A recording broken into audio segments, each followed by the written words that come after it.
Vous pouvez prendre place, s'il vous plaît?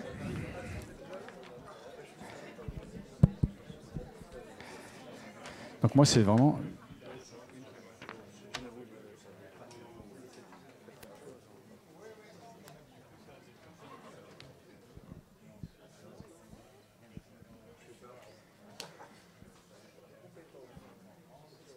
Est-ce que tout le monde trouve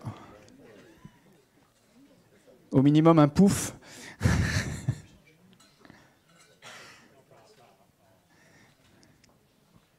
Voilà.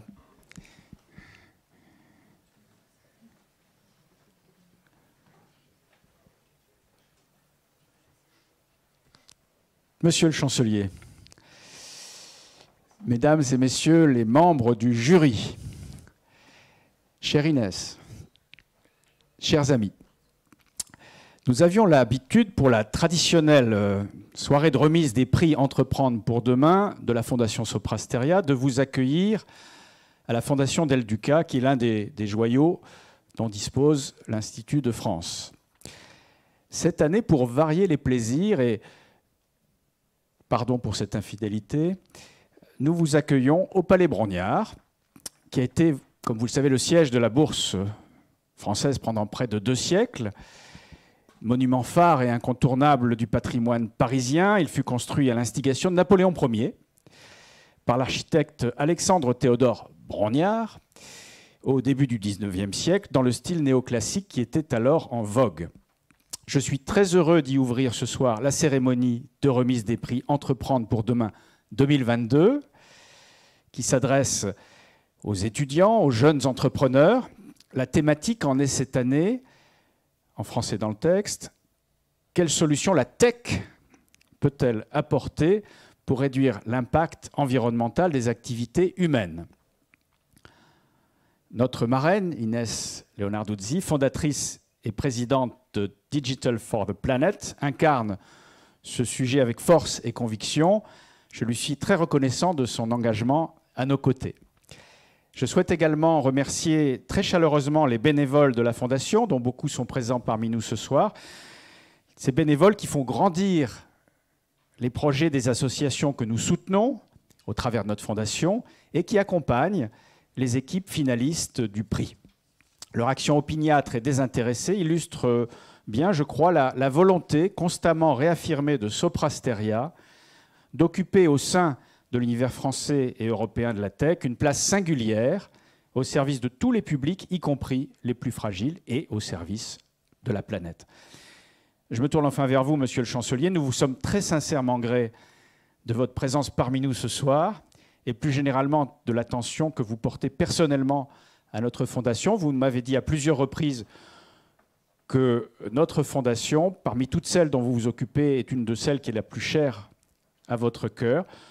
Donc nous sommes vraiment très heureux de votre présence à nouveau parmi nous et je vous cède sans plus attendre la parole.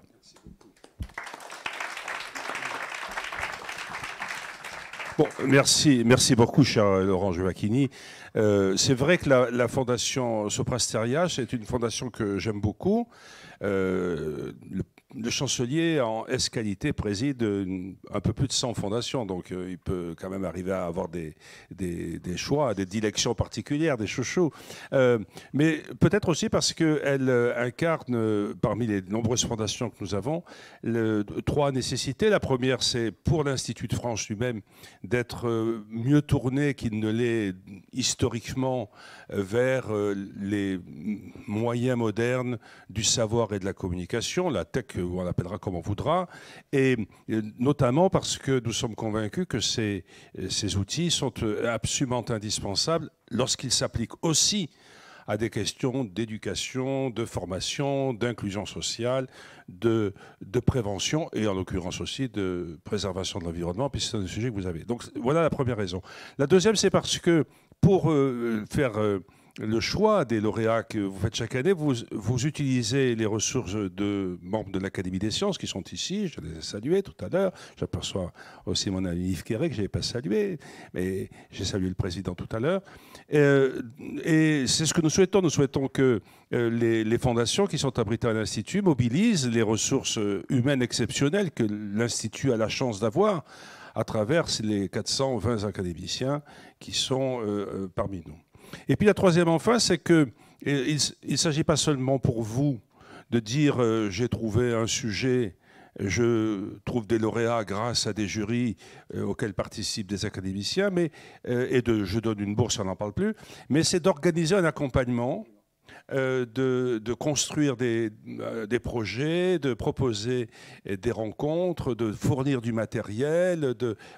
Et tout cela donc, me donne une impression de quelque chose de très actif, très bien conçu. Par ailleurs, c'est pas la peine de tourner autour du pot, évidemment, les sujets qui sont les vôtres et les moyens très puissants que mobilise votre société, 47 000 collaborateurs dans 30 pays, font que votre capacité à agir... Plus de 50 000. Plus de 50 000, non, je suis démodé décidément sur ce sujet aussi.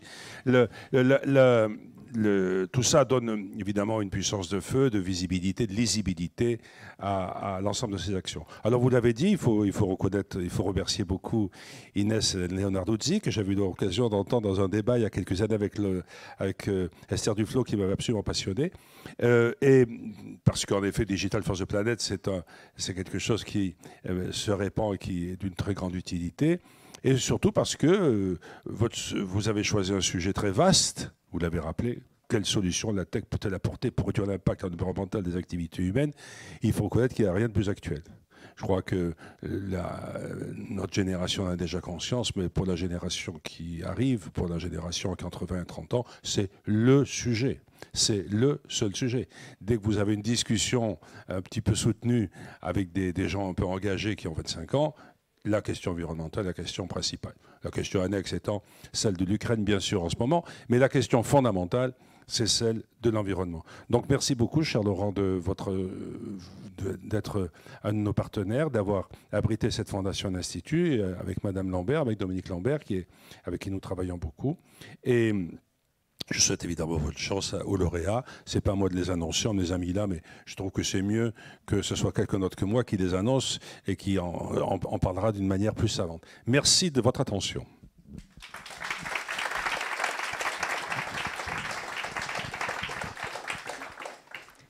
Merci Monsieur le Chancelier, merci Laurent Giovacchini. Donc je suis Mélisande Ponvienne, responsable de communication pour la Fondation, et je vais animer cette soirée à présent. Et je vais appeler Inès Leonarduzzi, donc la marraine de l'édition 2022 du prix Entreprendre pour demain, donc à nous rejoindre sur scène. Inès, tu es fondatrice et présidente de l'ONG Digital for the Planet, et tu vas nous partager à présent tes convictions sur le sujet numérique et écologie. Donc bienvenue, merci de nous faire l'amitié d'être là ce soir, et je te laisse la parole. Merci Mélisande. Bonsoir à toutes et à tous. Bonsoir Monsieur le Chancelier. Bonsoir à tous. Bonsoir Laurent. Bonsoir à toute l'équipe de Soprasteria, aux académiciens, aux lauréats, aux candidats. C'était vraiment une très belle aventure. Merci infiniment de m'avoir fait ce plaisir d'être là, parce que c'est en effet un sujet que je porte depuis bientôt 7 ans. Un projet qui m'a fait tout arrêter. J'ai arrêté mon métier, j'ai vendu mon appartement pour financer cette organisation. Et je ne le regrette pas une seule minute, parce que ça m'a fait rencontrer des gens fabuleux, ça m'en fait encore rencontrer, et ça c'est merveilleux. Alors j'ai très peu de temps, donc je ne vais pas vous raconter ma vie, je vais essayer d'apporter quelque chose de constructif. Quelle solution la tech peut-elle apporter ? C'est une question sur laquelle on peut se pencher pendant 4 heures et même peut-être plus. On a des étudiants, des jeunes entrepreneurs qui nous ont expliqué comment est-ce qu'on pouvait le faire, et j'ai trouvé ça très éloquent. Ce que j'aimerais apporter, c'est peut-être une vision plus philosophique, plus spirituel presque. Pourquoi est-ce qu'on doit le faire finalement? Il y a quelqu'un d'assez intelligent qui a dit « Les gens n'achètent pas ce qu'on fait, ils achètent pourquoi on le fait ». Et ça, j'y crois beaucoup. Dans les années 50, il y a un chercheur en médecine qui s'appelle Jonas Salk et qui met au point avec son équipe un vaccin. Un vaccin qui, en fait, va soigner toute l'humanité de la polio. La polio qui dissémine le monde et rend malade absolument tout le monde. Et donc, il va mettre au point avec son équipe ce vaccin contre la polio et ça change complètement les choses. Et les journalistes vont s'empresser d'aller l'interviewer et lui demander « Mais Monsieur Salk, vous êtes un génie, vous êtes un sauveur de l'humanité, etc. » Et là, il va dire cette chose absolument fabuleuse. Il va dire, vous savez, j'ai rien fait d'exceptionnel, j'ai contribué à ce que l'humanité fait, j'ai contribué à être un bon ancêtre. Et cette phrase-là, elle m'a complètement emmenée, elle m'a bouleversée et ça m'a inspirée. Comment est-ce qu'on fait pour être un bon ancêtre? Pour être un bon ancêtre, il faut développer ce qui est la pensée long terme. La capacité à se projeter, pas dans 3 ans, dans 5 ans, mais comment est-ce que j'arrive à penser le temps dans 20 ans, dans 30 ans, dans 100 ans, dans 300 ans, dans 500 ans? Qu'est-ce que les gens dans 1000 ans penseront de nous? Et cette question, elle me fascine depuis des années, depuis que j'ai entendu ce discours. Enfin, je ne l'ai pas entendu, pardon, je l'ai lu, de Jonas Salk, journaliste, disant « Nous sommes de bons ancêtres. Nous sommes de bons ancêtres comme toutes ces personnes, ces premières femmes et ces premiers hommes qui ont planté des graines, au temps mésopotamien. C'est comme ces personnes qui ont créé les premières routes, qui ont permis le voyage, ces personnes qui ont combattu l'esclavage, le nazisme, ces personnes qui se sont tenues droit, debout pour des droits, pour la dignité, pour l'accès à la culture, à l'éducation. Ces gens-là sont des bons ancêtres. Et je crois que c'est ça qui doit nous animer. Il y a quelques siècles, la Grande-Bretagne décide d'habiter ce qu'on appelle aujourd'hui l'Australie.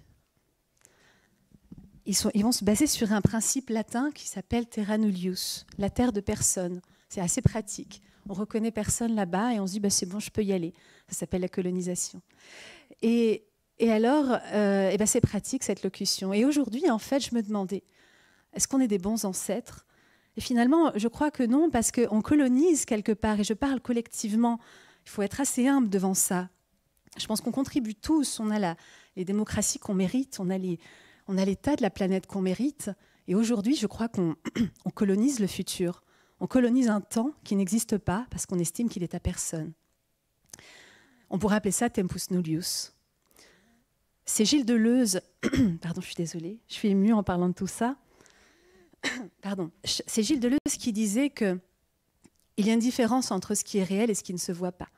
Et parfois il n'y en a pas. Par exemple, l'air ne se voit pas, l'électricité non plus, et pourtant sans ça, on ne pourrait pas survivre aujourd'hui. Mais c'est réel. Et puis il y a des choses qu'on voit qui n'existent pas, comme notre reflet dans le miroir. Et alors on peut se dire aujourd'hui que les prochaines générations, en fait, même si elles ne sont pas encore nées, on le sait, les femmes tombent enceintes, font des bébés. Donc les prochaines générations, à moins qu'on ait une nouvelle pandémie qui nous empêche de faire des bébés, a priori, les prochaines générations existent déjà, on le sait. On peut le Merci, c'est très aimable. Merci. Donc c'est cette humilité-là dont il faut se rappeler d'abord pour penser le long terme. Est-ce qu'on colonise le futur quand on agit? Oui ou non? Et qu'est-ce qu'on leur laisse? Cette pensée, je trouve qu'elle ouvre plein de cases, et c'est ça qui m'intéressait. Quelle tech pour soigner le monde demain? Bon, alors il y a Internet, c'est quand même la plus belle des révolutions. La plus belle des révolutions, c'est la révolution numérique.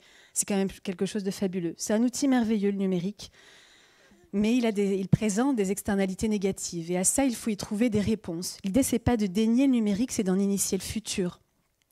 C'est Bernard Stiegler qui disait que le numérique, c'est un pharmacon, un joli pharmacon. Un pharmacon, qu'est-ce que c'est? C'est un mot grec ancien qui désigne bouc émissaire et remède. Pardon, bouc émissaire, poison et remède. Beaucoup de choses. Et c'est un mot qui a donné par la suite pharmacie. Pharmacie, alors c'est intéressant de faire le parallèle entre le numérique et un médicament. Parce que finalement, un médicament, quand on est malade, c'est très utile. Quand le numérique est utilisé pour combler des brèches, il est très utile aussi. Par contre, prenez un médicament en surdose, quand il n'y a absolument rien à combler, c'est là qu'il rend tout le monde malade. Et aujourd'hui, c'est ça l'enjeu. La technologie, elle peut nous apporter énormément. On peut être fier d'avoir que l'humanité ait pu générer des cerveaux capables d'imaginer un tel produit. Mais ce produit-là, il faut qu'on lui donne un mode d'emploi, il faut qu'on lui donne un code d'éthique, il faut qu'on arrive à comprendre comment est-ce qu'il peut nous aider à mieux réfléchir et pas à moins bien réfléchir. Comment est-ce qu'il peut nous aider à mieux éduquer nos enfants et à s'éduquer nous-mêmes, parce qu'on s'éduque toute la vie, pas jusqu'à 20 ans ou 24 ans. Comment est-ce qu'on fait pour mieux manger? Comment on fait pour mieux se loger? Comment on fait pour mieux aider l'autre de manière plus efficace? On a l'intelligence artificielle. L'intelligence artificielle, c'est ce qui permet de mieux compter, de parfaire les petites actions, les micro-tâches qui dérangent. Elle imite merveilleusement bien. Finalement, l'intelligence artificielle, elle fait tout ce que l'humain n'aime pas faire. Et en ça, c'est superbe. À nous de trouver les bonnes applications. La blockchain pour moi, c'est peut-être l'invention la plus merveilleuse, la plus fascinante après Internet en lui-même. Pourquoi? Parce qu'il faut se rappeler quand même que la blockchain, ça a été une réponse à la crise de 2008 par un Japonais que personne ne connaît. Est-ce une légende urbaine? On ne sait pas. Mais ça a été créé par un homme qui a eu envie de répondre à la désintermédiation, de dire en fait on en a marre d'avoir des partis qui disent parce que j'existe et des lois me protègent, je prends 50% de tout, vous allez tous faire faillite, mais nous on va survivre parce qu'on a su placer les bonnes règles et puis on a su se placer au bon endroit dans la transaction, dans la chaîne de valeur. Et la blockchain, elle venait protéger les gens, elle est venue en support pour faire en sorte qu'on puisse être capable d'avoir des bons échanges contractuels, des échanges de confiance, des échanges d'informations qui soient fiables et qui nous permettent de le faire entre nous comme des personnes adultes et responsables. Et puis finalement, c'est devenu aujourd'hui ce que c'est avec beaucoup de dérives. Donc finalement, c'est pas tant comment la tech peut-elle nous aider à faire mieux demain, c'est comment est-ce qu'on peut aider la tech à faire mieux demain. Et donc je suis très heureuse de recevoir les lauréats, les personnes qui ont candidaté, parce que moi j'ai été très émue et je suis rassurée pour demain en tout cas. Merci beaucoup.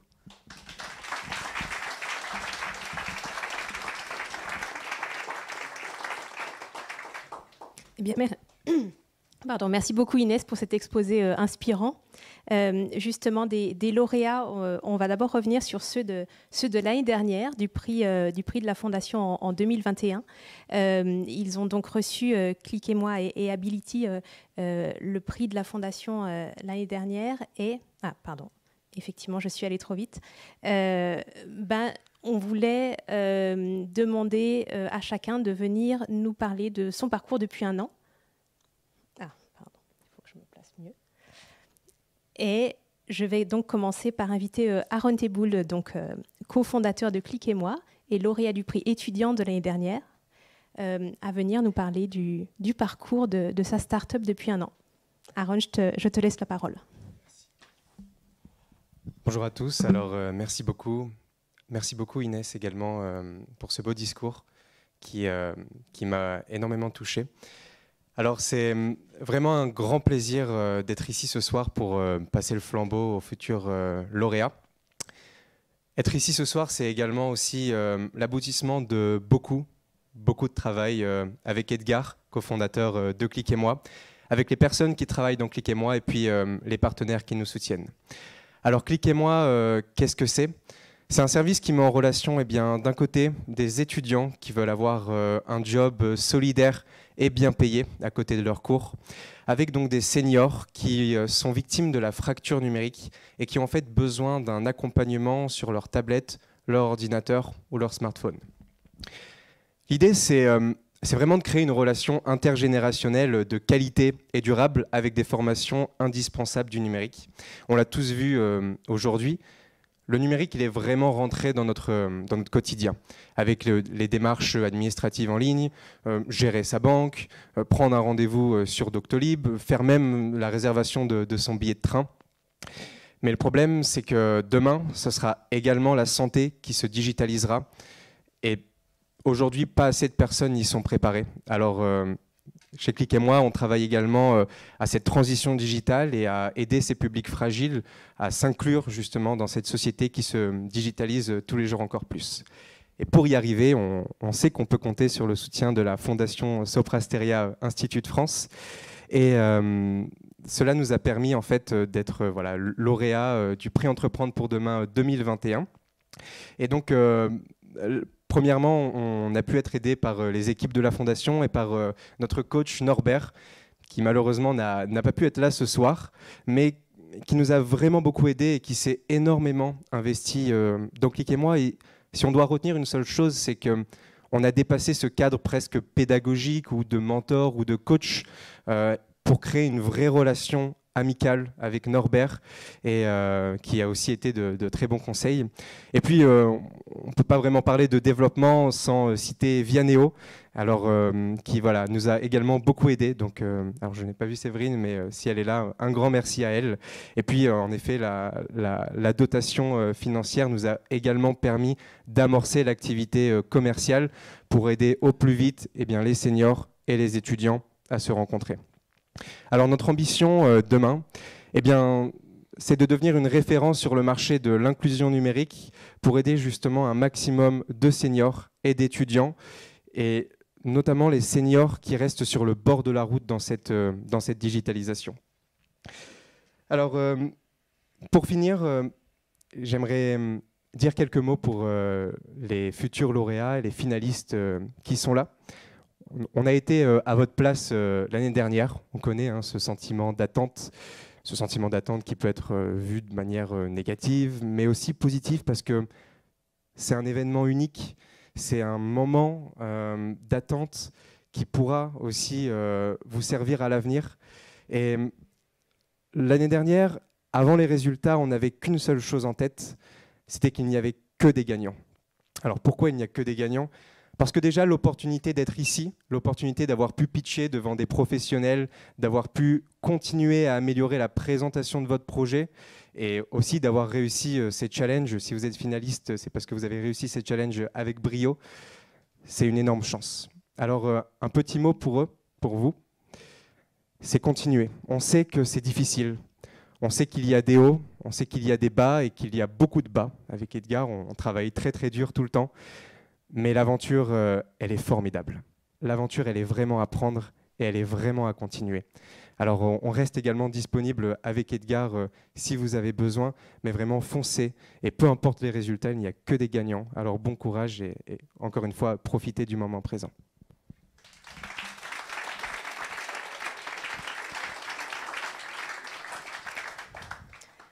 Eh bien, merci Aaron. Effectivement, Click et moi a bien grandi en un an et on est très fiers de vous accompagner vraiment dans ce développement. Les lauréates jeunes entrepreneurs de l'année dernière, c'était Ability. Bérangère Henrion, qui est cofondatrice d'Ability, représente le projet aujourd'hui. Bérangère, je t'invite à me rejoindre. Ability, c'est un projet qui est doublement cher au cœur de la fondation, puisque finalement, on vous a primé 2 fois.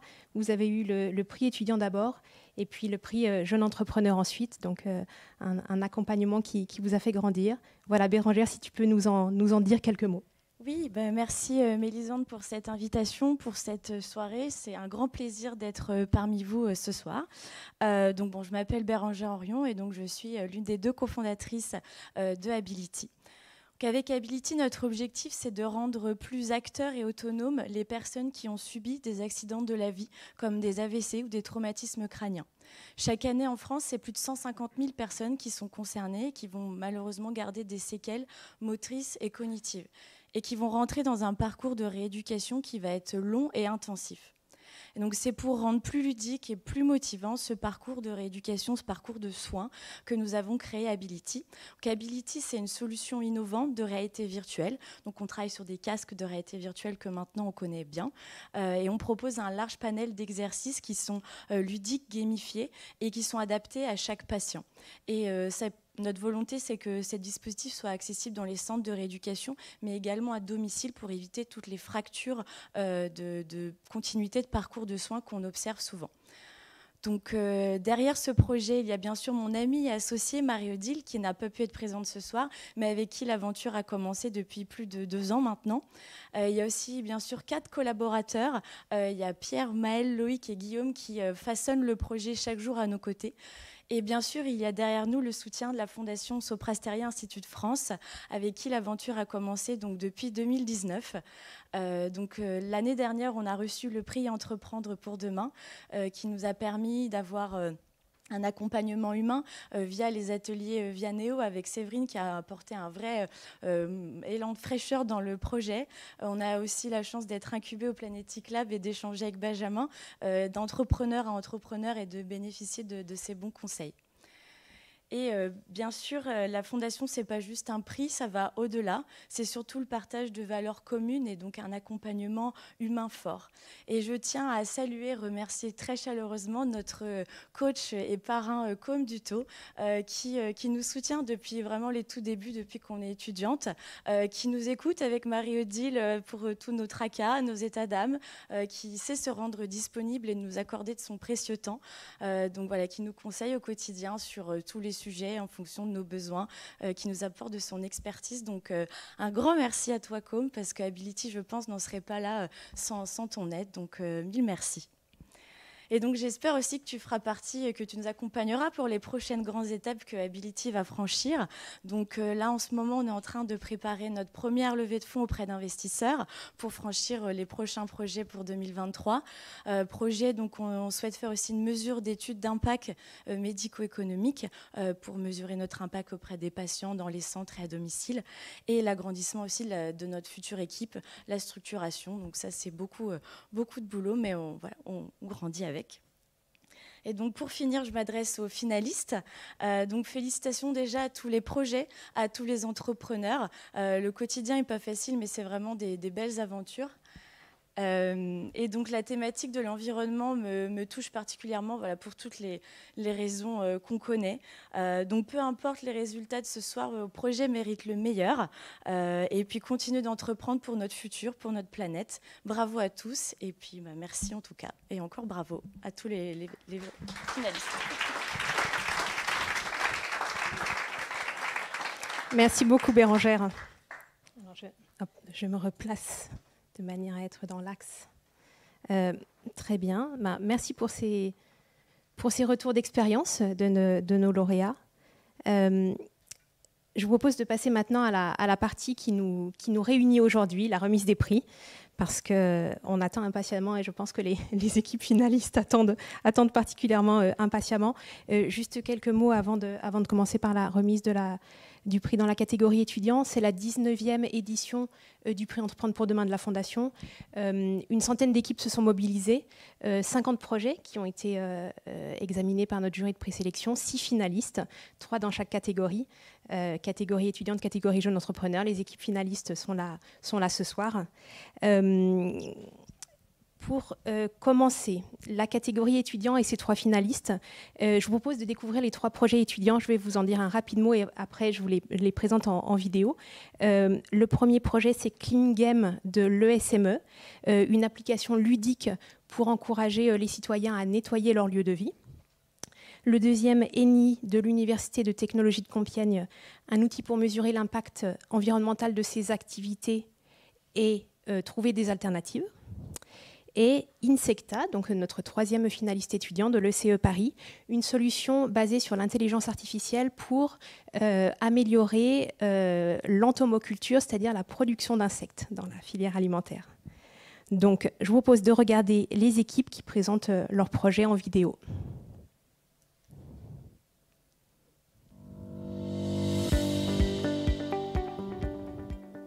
Bonjour à tous et à toutes.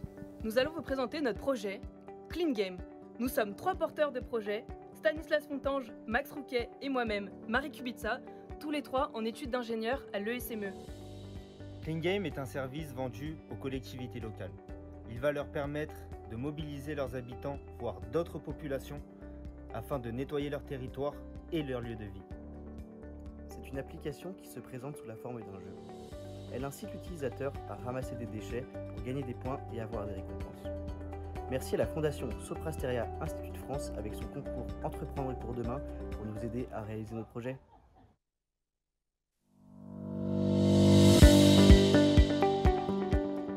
Bonjour à tous, moi c'est Louise. Moi c'est Antoine. Et moi c'est Séraphin. On est 3 étudiants ingénieurs à l'UTC et ensemble on travaille sur le projet ENI. À l'échelle individuelle, on se sent souvent impuissant face à l'ampleur de la crise climatique. C'est mon cas et celui de mes coéquipiers.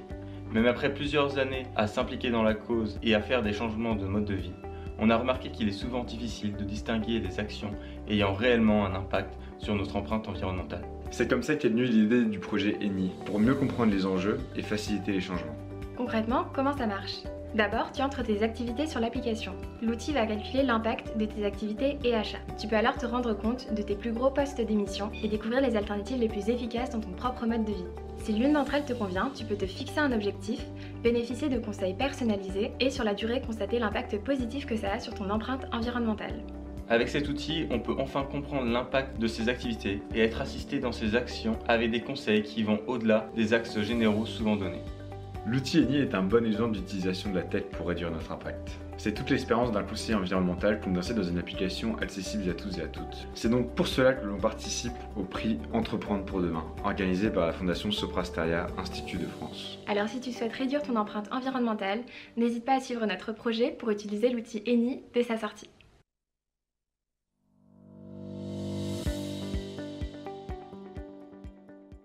Bonjour, je suis Adrien d'Insecta. Mais Insecta, c'est quoi exactement ? Eh bien, Insecta est un projet étudiant visant à optimiser la production d'insectes pour les entreprises déjà productrices. Pour ce faire, nous utilisons l'intelligence artificielle et la reconnaissance d'images. Autrement dit, l'intelligence artificielle au service de l'entomoculture. Ce projet est porté par 4 étudiants de l'école d'ingénieurs ECE Paris, l'école centrale d'électronique, avec notamment Diana Ortiz, chef de projet, Valérie Patureau, Kathleen Rouland et moi-même, Adrien Leblanc. Si on extrapole les chiffres liés à la croissance démographique actuelle, on peut prédire qu'en 2050, on sera plus de 9 milliards sur Terre. 9 milliards, c'est 2 milliards de personnes en plus à nourrir. Les ressources de notre planète étant limitées, c'est à nous de les consommer de manière plus responsable, mais surtout de manière plus circulaire. Et c'est là qu'interviennent les insectes et Insecta. En effet, pour 1 kg d'insectes produits, on a jusqu'à 100 fois moins de gaz à effet de serre que pour 1 kg de viande produite telle que les bovins ou les cochons. Vous l'aurez compris, ce projet, Insecta, cette équipe, vise à répondre aux besoins grandissants de l'activité humaine tout en respectant au mieux l'environnement. Et tout ça en utilisant la technologie de l'intelligence artificielle. Et c'est exactement dans le but de répondre à ces problématiques qu'Insecta a décidé de participer au prix Entreprendre pour demain de la Fondation Soprasteria Institut de France. Dans le but de répondre à la problématique « Quelle solution la technologie peut-elle apporter pour réduire l'impact environnemental de l'activité humaine ?» Alors, maintenant que vous connaissez les enjeux, est-ce que vous êtes prêt à suivre la team Insecta dans son projet ?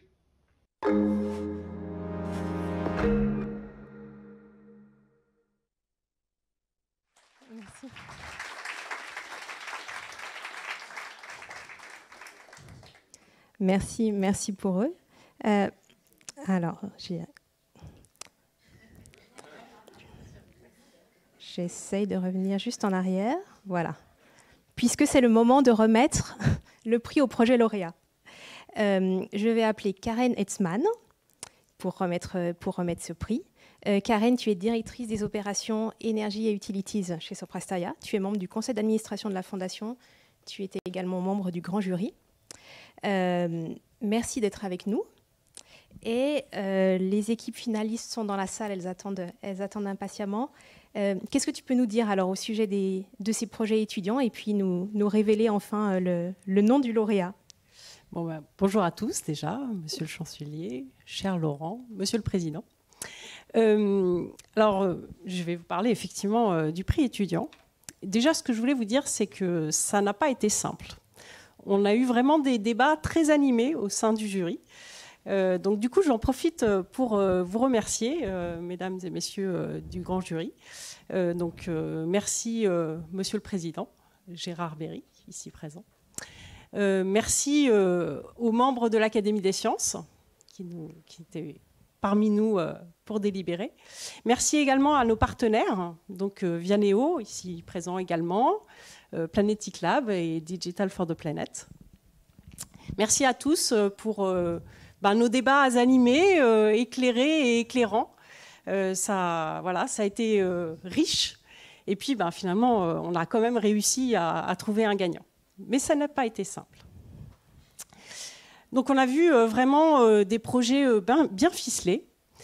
Et puis, ce qui m'a marqué aussi, c'était l'enthousiasme, la conviction qui a été vraiment portée durant les oraux. On a vu vraiment beaucoup d'envie. Et on a pris beaucoup de plaisir à vous écouter. Donc, bravo pour tout cela. Et puis surtout, ce que je voudrais vous dire, donc bien sûr, il n'y a qu'un gagnant, ça a été difficile, mais si vous devez retenir un seul conseil, c'est que voilà, cet enthousiasme dont vous avez fait preuve lors des oraux, qui vous ont amené tout au long de ce projet, conservez-le intact, parce que vraiment, c'est ça aussi qui va faire la force, qui va vous aider à développer vos projets, et il le mérite. Donc vraiment, bravo aux 3 équipes pour cela. Alors après, Mélisande m'a demandé de dire 2-3 mots de chaque projet, le petit supplément d'âme, le petit différenciant qu'on a beaucoup apprécié. Alors, donc, c'est ce petit mot à chacun. Alors, si je dois parler on va prendre Eni en premier.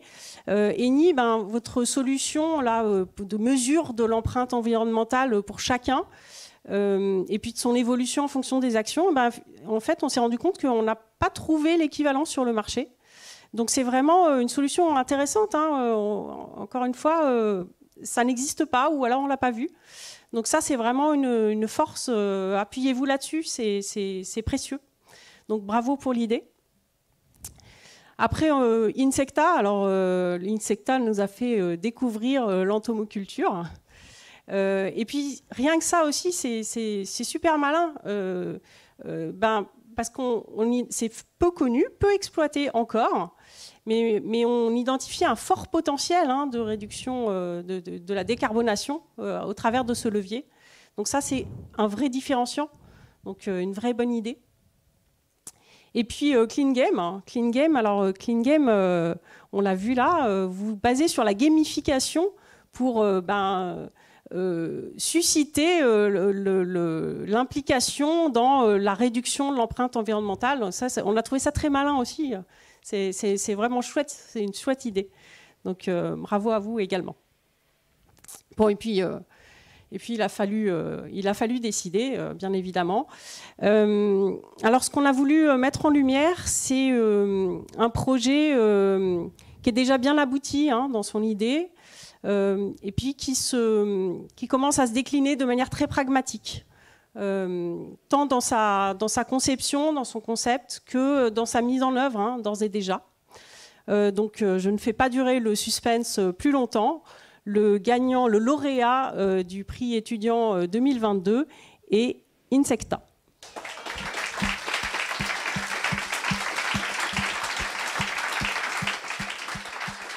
Donc je les vois pas. Ah voilà, ils sont là. Voilà, bravo à l'équipe Insecta. Venez nous rejoindre sur scène pour nous faire part un petit peu de vos impressions. On a un micro pour... Oh, c'est bon. Vas-y.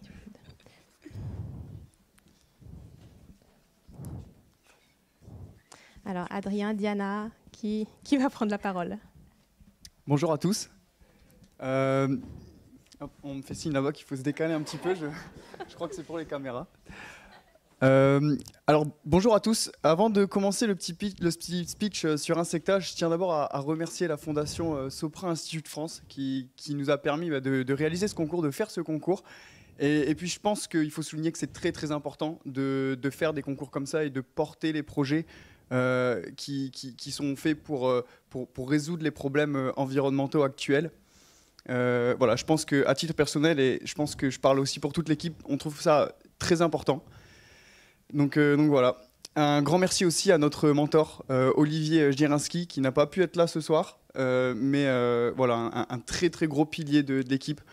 Je parle aussi, je pense, pour tous les entrepreneurs. On a des hauts et des bas.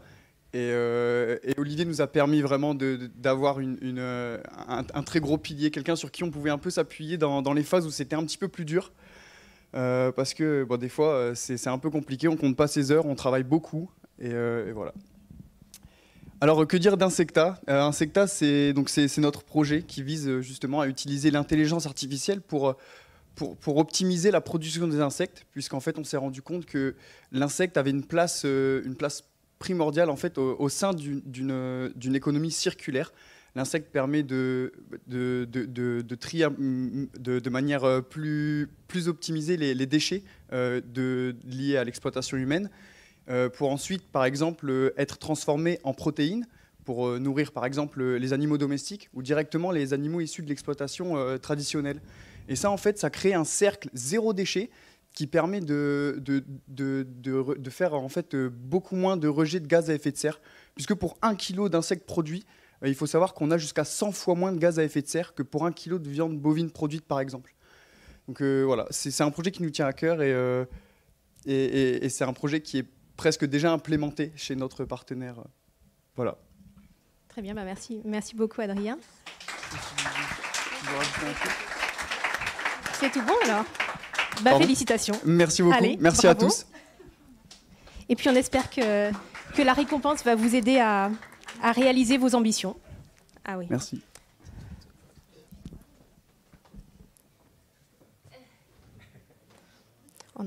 On aura le temps, bien sûr, après aussi de faire des photos. Ne vous en faites pas. Alors, bravo. Merci beaucoup, bravo à Insecta. Alors, décidément, je n'y arrive pas avec la télécommande. Mais on va passer à la catégorie maintenant jeune entrepreneur.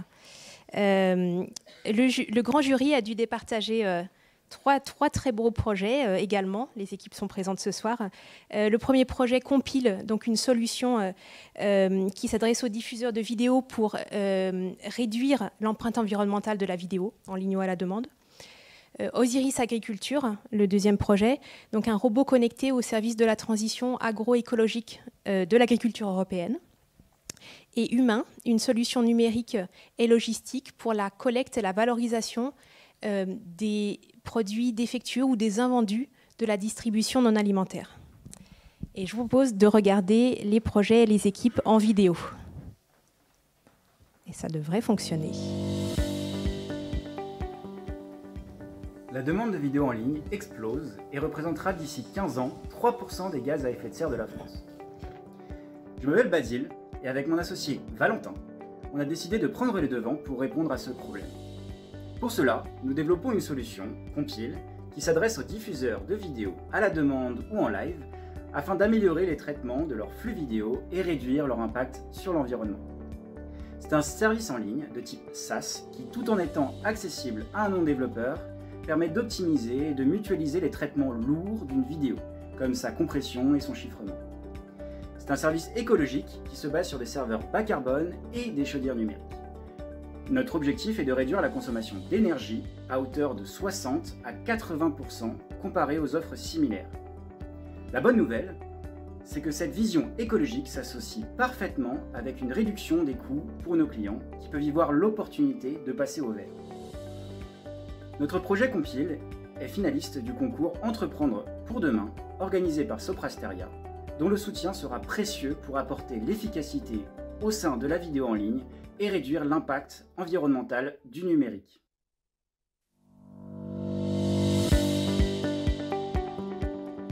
Il faut 7,5 litres d'eau pour irriguer 150 g de pommes de terre, c'est-à-dire une portion de frites dans les chaînes de restauration rapide. En plus de ça, les agriculteurs utilisent les mêmes appareils d'irrigation qu'il y a 40 ans, avec très peu d'évolution.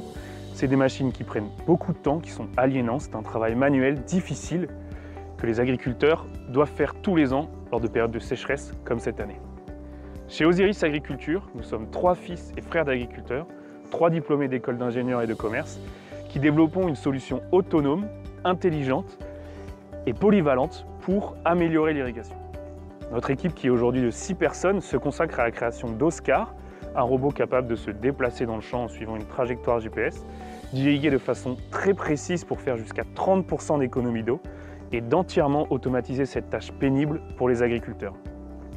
C'est vraiment notre objectif, aider l'agriculteur à faire sa transition agroécologique grâce à la technologie, grâce à la robotique, grâce à l'intelligence artificielle, pour faire des économies d'eau, d'engrais, de produits phytosanitaires, de carburant, et que les agriculteurs puissent mettre leur intelligence au service d'une agriculture plus durable. Nous sommes ravis de participer au prix Entreprendre pour demain de la Fondation Soprasteria Institut de France pour montrer que l'agriculture a besoin de ces technologies, a besoin de l'évolution pour réussir à avoir une agriculture plus durable demain.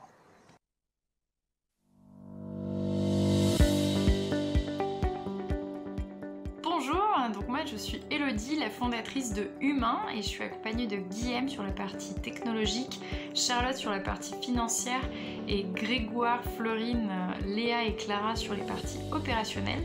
Donc le projet Humain, c'est quoi? C'est une solution clé en main, numérique et logistique pour des acteurs qui ont besoin de solutions de valorisation pour leur stock d'invendus ou de défectueux. Donc concrètement, on a créé une solution numérique qui nous aide à pallier les problèmes auparavant d'actions chronophages et complexes de recherche d'acteurs de valorisation en local pour apporter des solutions très rapides et sauver tous ces stocks de nos clients. Et c'est pour ça qu'on a fortement envie de remporter ce prix Entreprendre pour demain de la Fondation Soprasteria Institut de France pour justement nous permettre d'aller encore plus loin sur le fait que le numérique peut accompagner la transition écologique et de le faire aussi d'une manière sociale à travers nos acteurs de l'économie sociale et solidaire.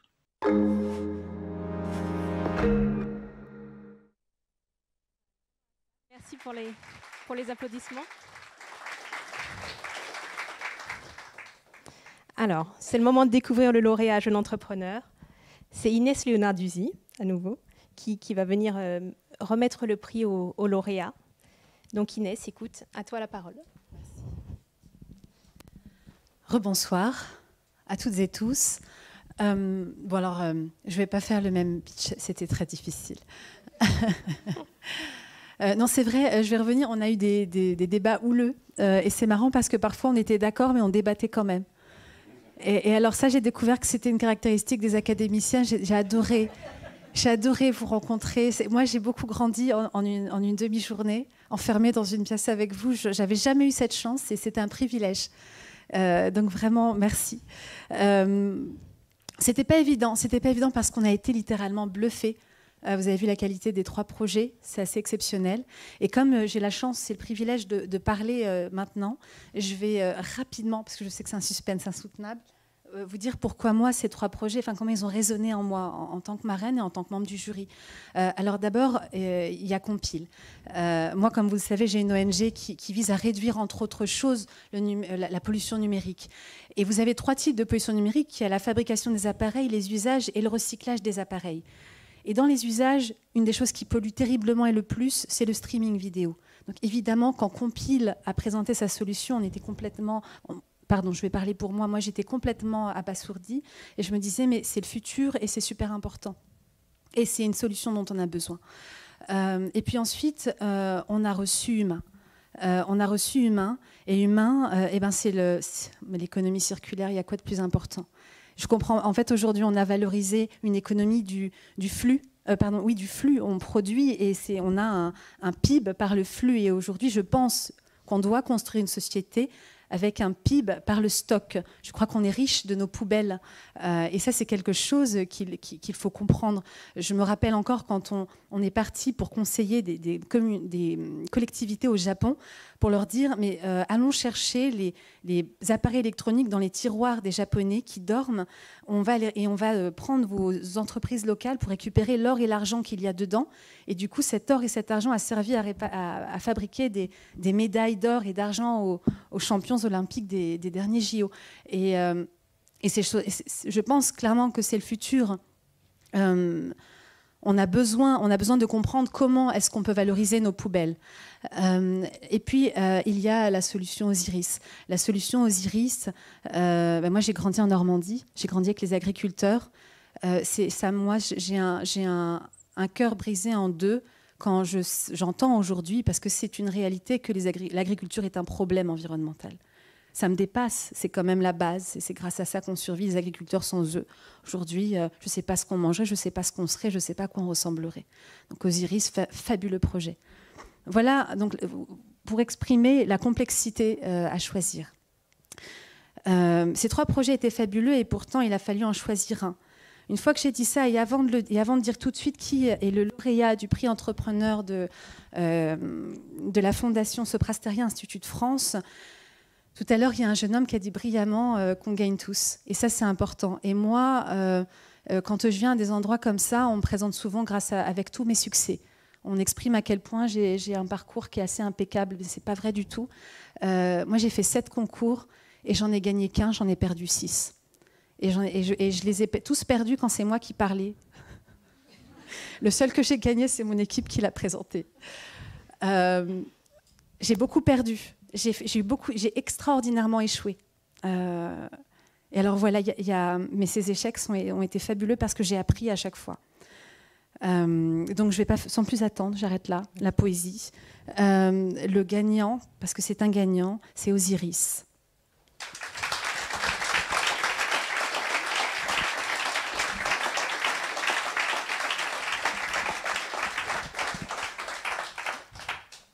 Alors merci beaucoup. C'est vrai que c'est un immense honneur d'être ici devant vous tous, le grand jury, et c'était un grand moment. Je remercie aussi notre coach qui a su avoir des remarques très intenses, mais ça fait du bien de se faire bouger de temps en temps, donc ça a fait beaucoup de bien au projet.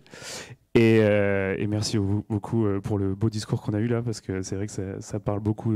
Ça m'a beaucoup parlé quand vous avez parlé de PIB stock, et c'est assez intéressant, puisque c'est quelque chose qui est très important pour nous à travers notre modèle économique, et du coup c'est vraiment quelque chose qui nous tient à cœur.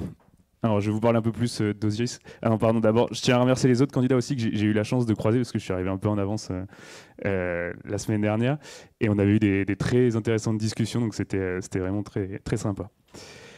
En ce qui concerne Osiris, du coup, pour faire simple, aujourd'hui, on est tous à peu près d'accord que l'agriculture est à la fois un problème et une solution au changement climatique. Les agriculteurs travaillent beaucoup, surtout sur des tâches opérationnelles, donc il y a un vrai travail pour leur permettre de mettre leur intelligence au profit de la transition agroécologique. Et puis en plus de ça, ils consomment aussi beaucoup d'intrants parce qu'ils sont dans un modèle qui a évolué comme ça depuis 40 ans, et notamment l'eau. On a vu récemment les vagues de chaleur qui étaient assez impressionnantes, et ça continue encore cet été. Et voilà, du coup, on développe une solution robotique qui permet aux agriculteurs de rester flexibles dans leur utilisation de l'irrigation, de faire 30% d'économie d'eau, c'est pas rien, ça fait 1500 mètres cubes d'eau sur 20 hectares, donc c'est assez énorme. Et puis faire des économies d'énergie, d'engrais, et surtout redonner du temps aux agriculteurs en fait, pour qu'ils puissent se concentrer sur cette intelligence. Et puis dernièrement, on veut vendre ce robot vraiment sous forme de prestation de service, parce que ça fait sens, justement, on sort de ce cycle de vendre une machine purement et simplement et d'espérer qu'un jour elle tombe en panne pour qu'on aille la réparer, d'espérer qu'un jour elle tombe tellement en panne qu'on doive la changer. Donc vraiment l'idée c'est de vendre la prestation de service pour aligner sur la durabilité d'une machine qui, si elle peut durer 15 ans, 20 ans, et ça sera mieux pour tout le monde, pour la planète, pour les agriculteurs et puis pour Osiris aussi. Voilà, en tout cas merci beaucoup à la Fondation Soprasteria et à l'Institut de France, et puis merci beaucoup pour l'organisation. Bravo. Merci beaucoup. Merci beaucoup Henri. Et Inès, je crois que tu avais un autre message aujourd'hui que tu veux faire passer. Parce que j'aime bien parler. Non. J'avais un petit message, donc Intuitu Personae. Je voulais m'exprimer là pour le coup. Je sors complètement du cadre et je parle en tant que personne indépendante. Voilà, moi j'ai eu un immense coup de cœur pour les 3 projets. Vous l'avez compris. Il faut choisir un ou une vainqueur. Cela dit, on est aussi des humains derrière le jury, et puis on a des choses à apporter. Et je sais que chaque lauréat, chaque candidat va être accompagné d'une manière ou d'une autre. Et moi, j'ai pas toutes les compétences, mais j'en ai certaines. Et il y avait un projet à qui je voulais proposer un accompagnement. C'est le projet humain, parce que j'ai été très touchée par à la fois la personne et le projet. Et je pense que c'est un projet qui gagne à être connu, plus médiatique, que tu sois plus médiatisé, qu'on t'entende plus. Et là-dessus, moi, j'ai fait mes armes, j'ai fait mes petites griffes. Si je peux t'en faire bénéficier, j'en serais ravie. Donc c'est très humblement qu'à titre personnel, je te propose cet accompagnement en tant que Sherpa. Voilà. Merci. Merci beaucoup Inès. Parfait.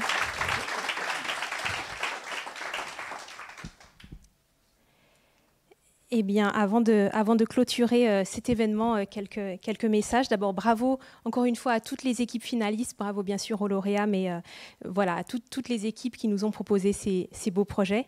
Merci à vous d'être venus et de nous avoir suivis aussi sur les réseaux sociaux. Merci à la Place FinTech qui nous reçoit ce soir. Je vous donne bien sûr rendez-vous à la rentrée pour la nouvelle édition du prix. Et à présent, vous pouvez vous diriger vers la salle Corbeil pour le cocktail. Et nous vous proposons une visite guidée de quelques lieux phares du Palais Brognard au cours du cocktail. Donc, une bonne soirée à vous. Merci beaucoup.